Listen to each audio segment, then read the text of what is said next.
Oke, selamat pagi. Ini catatan di hari investasi kemarin NJKL ya, laporan keuangan, dan secara singkat saya hanya download laporan keuangan dan upload ke AI,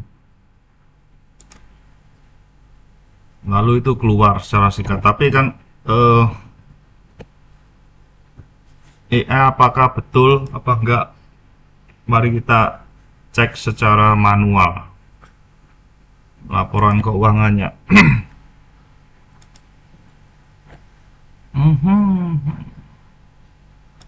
Mungkin ini ya.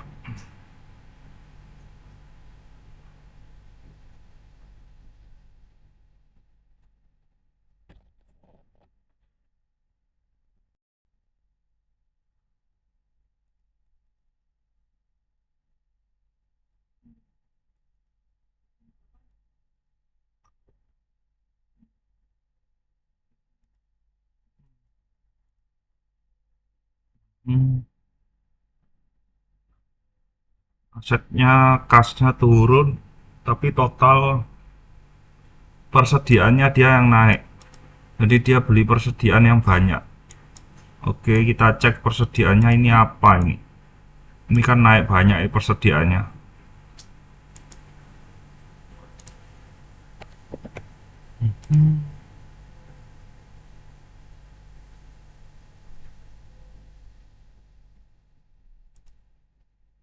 Oke, persediaannya ini guys. Barang jadi. Oh, barang jadinya. Bahan baku naik bahan baku naik sedikit, 20%. Suku cadang naik, bahan bakar dan batu bara naik ya karena smelternya RKF itu memakai hidromologi ya. Jadi pakai batu bara. Ini wajar. KPS ini naik harus pendukung dan gugat intrasis. Oke, barang jadinya banyak ya. Catatan 27. Coba kita lihat catatan 27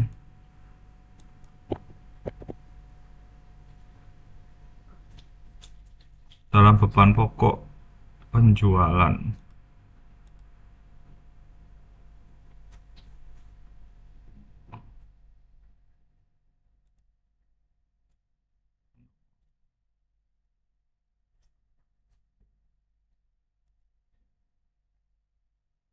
Di catatan 27 nih. Waduh, barang jadi. Ada nggak kalau nomor ini? Oke, kita cari.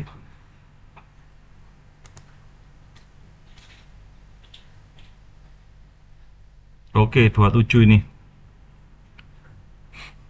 Biaya produksi langsung, bahan baku, bahan bakar, pertambangan naik. Oke, tidak langsung. Persediaan barang jadi segini. Catatan 7. Tadi tuh tidak dijelaskan ya. Ini berapa berapa ferronikel berapa atau berapa nggak dijelaskan jumlahnya. Oke, cuma ini aja. Oke.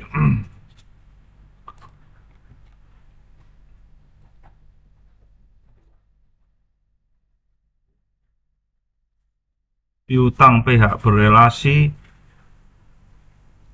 naik, piutangnya naik ya, 2 kali lipat.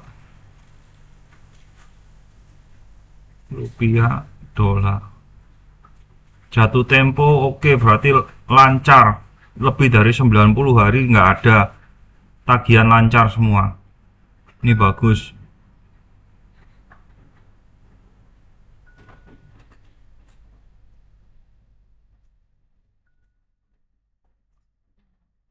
Kualitas piutangnya bagus. Oke.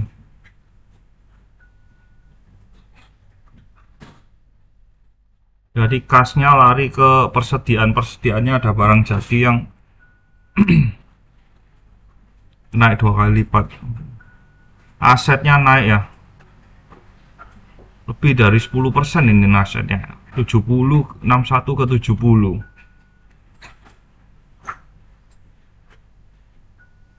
Aset naik segitu banyak.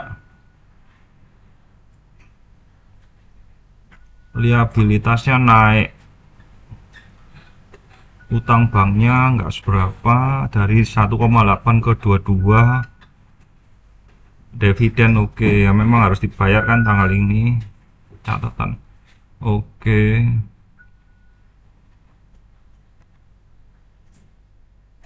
Oke, utang jangka panjangnya turun 7,5 ke 66. Ekuitas, ekuitasnya kan sama dengan aset tadi ya, naik lebih dari 10%.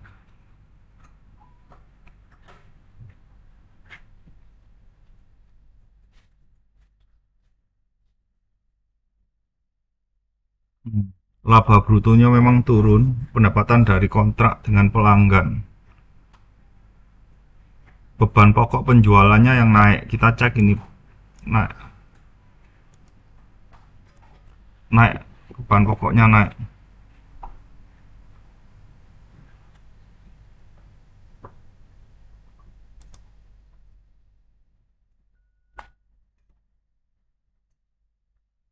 Oh ini tadi kan, bahan bakar naik ya, 2,5 jadi 31. Biaya produksi tambang naik. Oke. Ya kan karena buka KPS kan, KPS kan buka kan. Eh, dari 4 line ke 12 line. 4 line itu 60.000 kali 3 jadi 180.000. Ini produksi pertambangannya jadinya naik. Tenaga kerja juga naik. Ini berarti ada growth ini. Beban pokok pendapatan dari kontrak pelanggan juga naik kan. Nih. Oke. Hmm.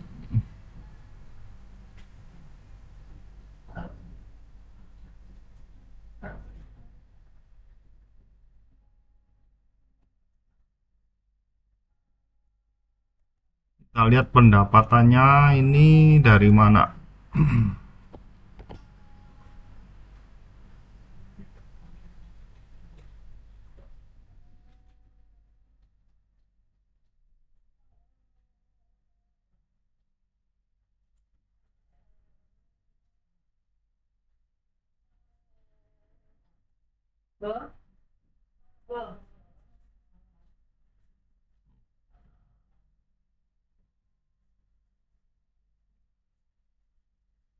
Penambangan nikel naik kan. Lihat dari 3 ke 6. Nah, ini kan benar. Berarti kan biji nikel itu ada kenaikan. Nah, kalau strukturnya NCK ini kan nambang orenya kan milik perusahaan, 100% milik NCKL sendiri. Terus dia jual ke smelter. Nah, dia dia joinan dengan perusahaan China ya, joinan ya. Nah, itu masuk di pengolahan nikel. Oke.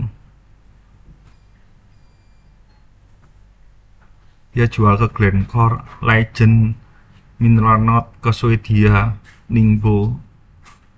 Legend juga, Legend Ningbo, Legend Jongkong. Oke.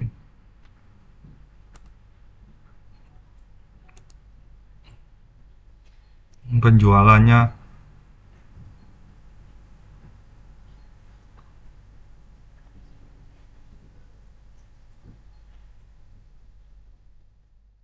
Indonesia segini 6, Swedia 2,5, Swiss, Jongkok total 17. Oke.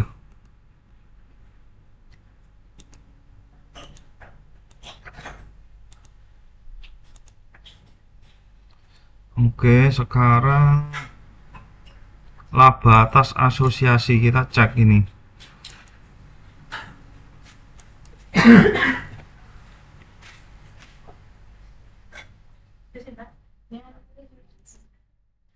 Oke, laba atas asosiasi ya. HPL, oke, 1,1 tahun lalu ke 1,3 ya, ada kenaikan.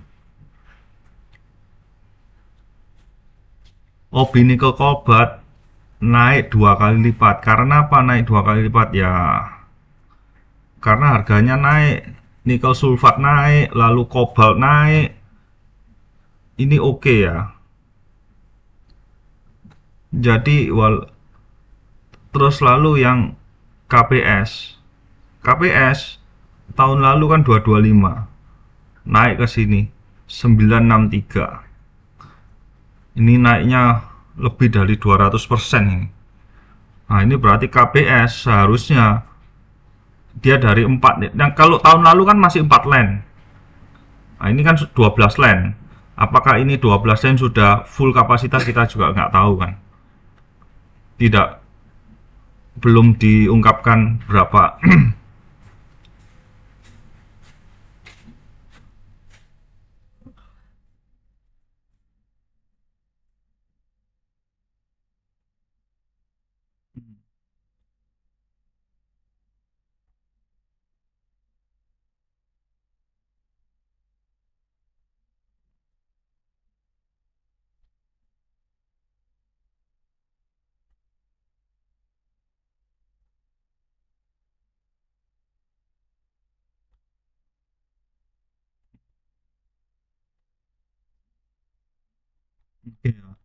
Jadi ini ada growth ya. KPS ini 200%. Apakah di sini ada ditulis berapa berapa len?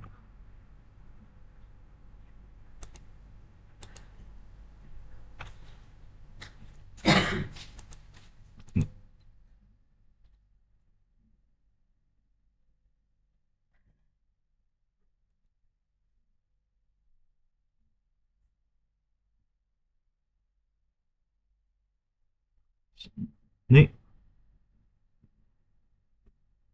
31 Desember itu cuma KPS itu 1 tahun full year itu cuma 500. Ini setengah bulan itu 2,1. Gila. Naiknya berapa kali lipat ini? Piutangnya.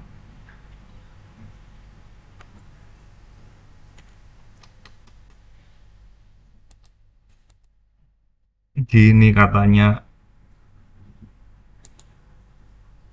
Nih, pendapatan dari kontrak KPS tahun 2025 879.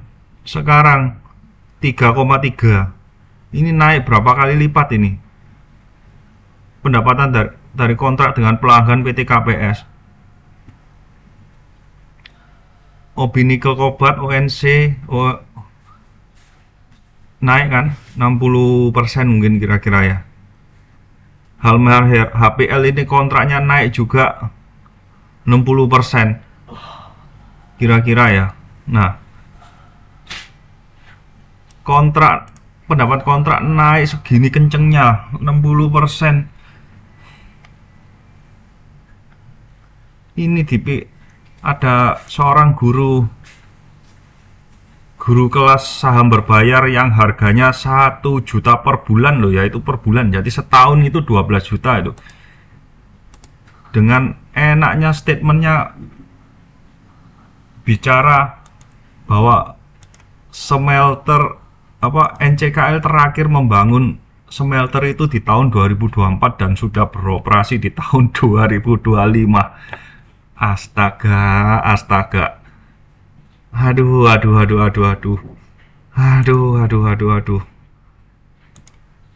Padahal ini kan namanya perusahaan terbuka ya.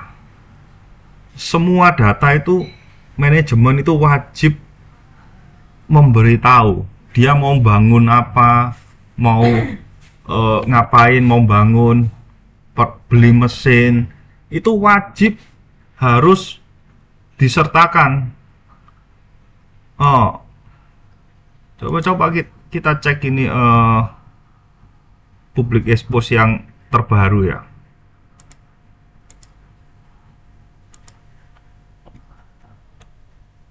Mana ini? Oh, bukan.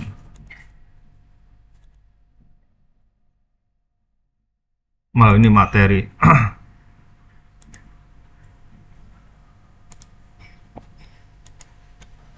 Mama tidur ya? Mama? Iya, kan kayak tidur. Lindur ya tuh. Oh. Jadi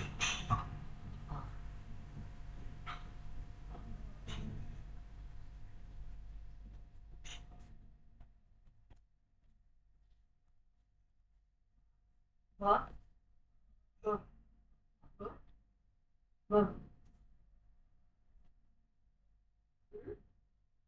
aduh, 12 juta. Lalu kalian bayangin ya, kelas saham berbayar 12 juta dan model gurunya itu seperti ini.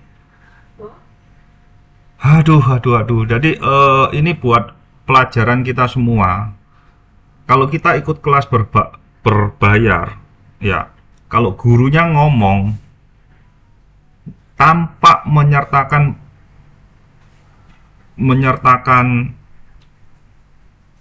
laporan keuangan atau public expose data, ya, hanya ngomong kecap saja, jangan dipercaya. Jangan dipercaya. Wah, Jangan dipercaya. Ini public expose yang terakhir. Ini paparan public expose 30 Juni 2026. Perkembangan proyek ini loh dijelaskan. Memperluas IU pertambangan, memastikan efisiensinya, hadirin untuk memperluas operasional serta meningkatkan kapasitas produksinya. Perusahaan terus mengembangkan fasilitas pengolahan nikel dan memperluas. Ini jelas ini. Dia mau ekspansi, tetap growth. Yang namanya KPS ini gede banget ditulis di sini. KPS merupakan proyek RKF ketiga di bawah Harita Nikel yang terdiri dari 12 jalur produksi dengan total kapasitas sebelas 185.000 ton nikel dalam ferronikel per tahun, meningkatkan efisiensi produksi nikel. Dan tahun lalu itu kan sudah fase 2 mulai melakukan produksi Q4 tahun 2025 gitu loh. Jumlah produksi 4, kapasitas 60.000 ton, selesai 100%. Ini sudah beroperasi. Oke. Lalu fase 3, target penyelesaian itu first half 2026. Jumlah produksinya 4. Progres konstruksi 94%. Ini belum selesai. Fase 3 kan konstruksinya yang selesai, target konstruksinya di first half. Setelah itu kan konstruksi selesai, mesin masuk dan lainnya kan jalan. Ya, kalau saya pribadi berharap ya guys ya, yang fase 3 ini belum produksi. Nah, produksinya nanti berharap di Q3 atau Q4 nggak apa-apa. Jadi ada growth lagi, naik lagi nanti. Oke. Ini public expose jelas. Lalu proyek pabrik kapur CKM. Investasi ini konstruksi masih 98%. Dulu kapurnya dia tuh datengkan. Ini sekarang dia bikin di sini, nambang sendiri, kapur sendiri. Ini nurunkan COGS ini. Lalu ini ekstraksi besi, mengolah limbah tailing dari limbah dari proses ISPAL. Dijadwalkan akan dimulai pada semester kedua tahun 2026. Ini pilot project sudah berjalan, dan kalau sukses dia akan konstruksi untuk yang besar lagi gitu loh. Ya, ini Lalu ada proyek panel surya 40 megawatt. Ini lalu ini pada sekarang dia itu kan pembangkit listriknya itu pakai coal ya, tenaga batu bara ya. Ini kalau kalau sudah jalan 40 megawatt, terus lalu PLTU yang 50 megawatt, ini nanti Q4 2026. Nah, ini kan ngurangi, kalau jalan ini kan ngurangi beban untuk batu bara, pembangkit listrik dari batu bara, coal ini. Ya, ini yang apa, panel surya ini kan 40 watt. Ini bakal ditargetkan terus sampai 300 megawatt ini. Bangun sampai 300 megawatt panel surya. Jadi nggak 40 ya, tapi terus nanti sampai 300 megawatt. Dari mana saya tahu? Saya ikut apa namanya ini? RUPS-nya ini, keterangan dari manajemennya kalau itu sampai 300 megawatt. Nah,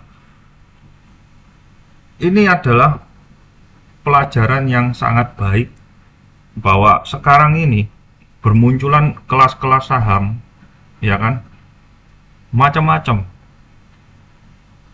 banyak, dan kita sebagai retail itu sebenarnya kan eh, hanya perlu conviction ya, keyakinan saja. Makanya kita ikut kelas saham, rela membayar, berharap orang yang lebih lebih berpengalaman di market, lebih lama berpengalaman,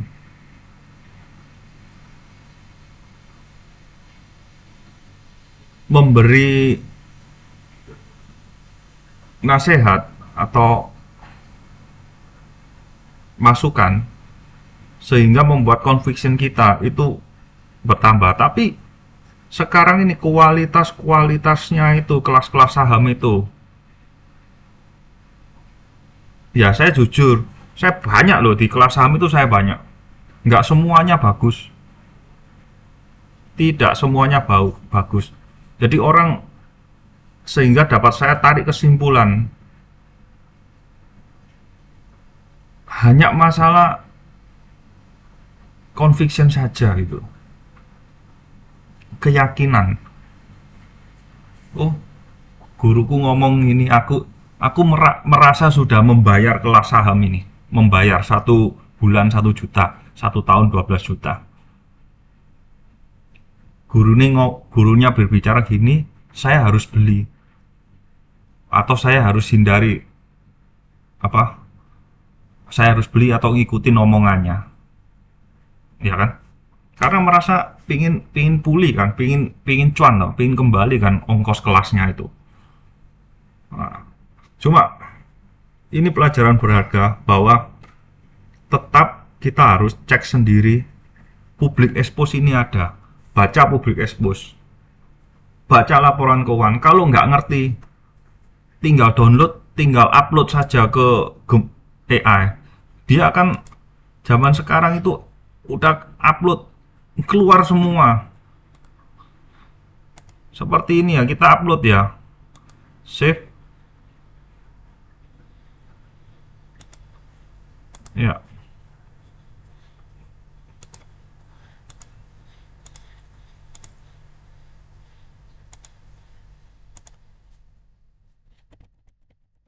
Jelaskan laporan ini secara detail. Oke, manfaatkan AI. Nah, masa berani pasang target sebulan 1 juta, setahun 12 juta, kualitasnya begini. Loh, ini nggak sampai berapa detik ini sudah keluar ini laporannya. Ini dibaca sangat gampang sekali, mudah dimengerti. Oh,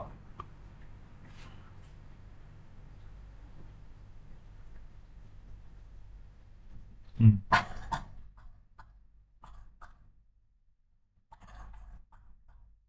Bahan pokok penjualan meningkat itu karena apa? Karena bahan bakar naik ya. Be- beban bahan baku, lalu royalti pada pemerintah itu naik. Nah, dulu itu berat. Nah,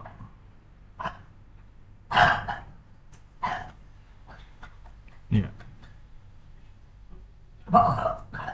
Duduk, duduk, nggak usah duduk. Duduk, Ini. nggak minum. Kita 10 menit selesai. Baru Pak, tanya aja bagaimana perkembangan omset dari PT KPS.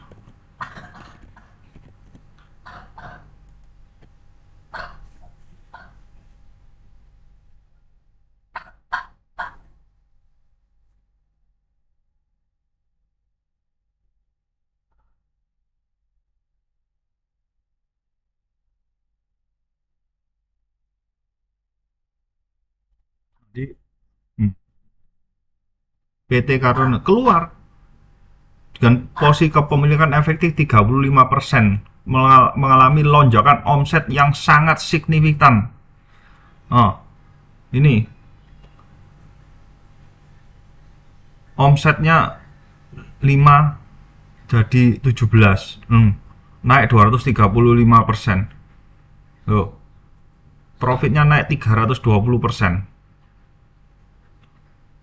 Gampang ini, pakai AI aja langsung sekarang. Jadi manfaatkan teknologi gitu loh. Omongannya guru itu sekarang kelas-kelas saham itu ya bermunculan. Kalau hanya bicara tanpa menyajikan data ya, tanpa menyajikan data, kita harus cek sendiri. Buka Pubek, baca laporan keuangan, atau paling gampang download laporan keuangan, upload ke AI untuk supaya menjelaskan. Tanya saja apa aja di sini dia bisa jawab. Gitu. Ya. Jadi aduh, ya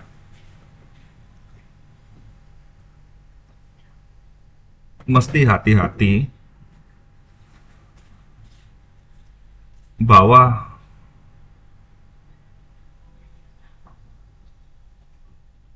yang bisa menyelamatkan duit kita sendiri ya, yang memencet tombol buy and sell itu kan diri kita sendiri.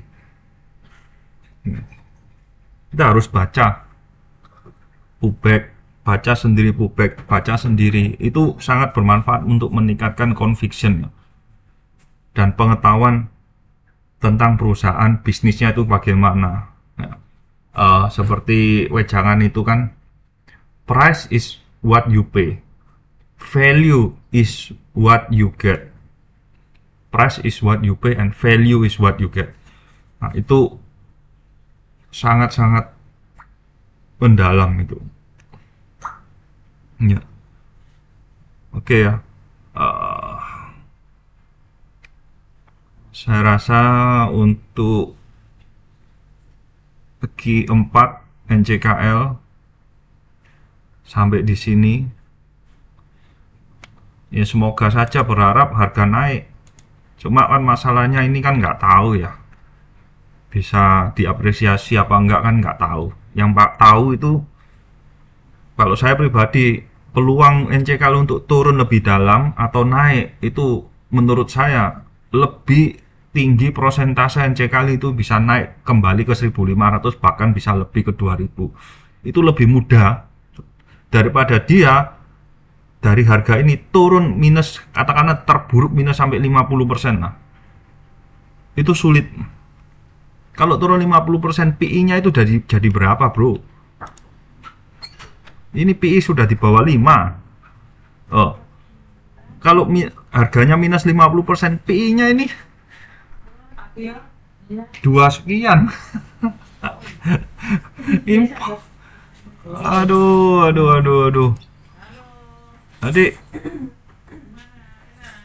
Jadi kita harus tetap bijaksana, semuanya jangan percaya, ditelan mentah-mentah. Orang yang berbicara, walaupun itu guru kelas, ya kita sebagai retail wajib untuk membaca ubek, tanya jawabnya, laporan keuangan. Manfaatkan teknologi sekarang AI. Sangat mudah sekali. Dulu saya itu membaca, saya itu nggak ngerti loh ya. Saya itu SMA aja nggak lulus, aku itu SMA. Nggak ngerti aku. Tapi saking maunya, kok orang bisa kaya dari investasi di market saham ini. Apa resepnya? Apa? Saking inginnya itu sampai belajar kiri kanan, saya cari kelas saham yang mengajari cara membaca laporan keuangan. Saya ikut ini. Oh, ternyata Pak Teguh nggak kasih stock pick dan narasi, tidak membaca, ngajari membaca. Akhirnya kan saya sampai ikut ini. Terakhir ikut Midas, di Midas cuan itu saya banyak menyerap ilmu dari pendirinya Pak Felix itu. Pak Felix itu memang betul berkualitas, bisa dia baca laporan keuangan dan dia selalu menyajikan itu berdasarkan data ya Pak Felix, yang nggak pernah ngomong kalau tanpa data dia yang nggak tahu. Dia bicara, oh maaf Pak, ini saya di luar circle of competence saya akan saya baca lagi, pelajari. Dia ngomong kayak gitu, dia menyadari. Jadi kalau seorang guru yang segala-galanya dia maha tahu, semua sektor maha tahu, wah luar biasa, ini orang sakti ini. Ngapain kamu bikin kelas? Kamu bisa memahami semua sektor, ya toh? Kamu sudah kaya, kamu nggak usah bikin kelas. You sudah kaya. Itu diakui dan Ting juga mengakui. Beberapa itu dia, nggak semuanya gitu. Oh, sektor-sektor ini yang dia ulas itu begini. Dan memang kan yang namanya ada masanya ya, cyclical ya, naik turun. Lama-lama kan kita kalau lama di market kita tahu. Oh, ini siklusnya ini. Oh, ini siklusnya ini. Ada emitennya cyclical yang kita nggak bisa ngehul selamanya gitu loh, ya kan? Contoh kayak kapal-kapalan tahun 2022 siklusnya, sekarang market itu kan turun, dan ini ada bom-boman kan, siklusnya kan naik, ada potensi momentum untuk sektor kapal-kapalan bisa naik. Ya sama lah, saya merasa seperti itu karena saya di tahun 2022 saya mengalami gitu. Jadi penting di market itu jangan pernah mempercayai siapapun tanpa orang ini menyajikan data. Siapapun tanpa data jangan percaya. Jangan ditelan mentah-mentah. Oke ya.